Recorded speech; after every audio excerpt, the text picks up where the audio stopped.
reported. Proposed budget cuts would make state employees take 10 unpaid days off over 2 years. Two groups that would be exempted are state troopers and corrections officers. So what do state employees have to say about the furloughs and the exemption of some state workers? CBS 6's Sandra Jones is live in the newsroom with a CBS 6 follow-up. Sandra?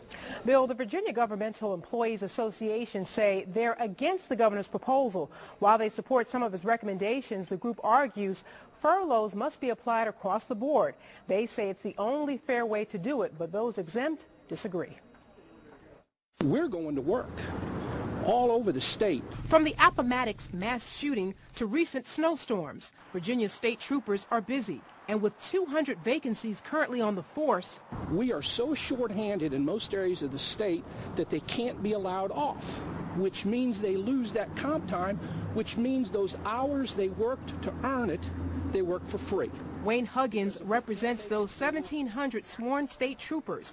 He says the governor's budget proposal to exempt state police and correctional officers from furloughs makes sense.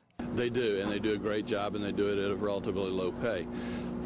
But other states have done this, and from our perspective, have effectively done this with public safety without compromising public safety. But Ron Jordan with the Virginia Governmental Employees Association argues exempting some state workers versus others is unfair. Morale's really low in most agencies. People are afraid for their future, for their jobs, for what's going to happen to their families. They very much share the same concerns and issues that their neighbors who work in the private sector do. To suggest that troopers should be furloughed, that talent, that expertise, all that equipment should be sitting at home while public safety is being jeopardized, to me is just ludicrous.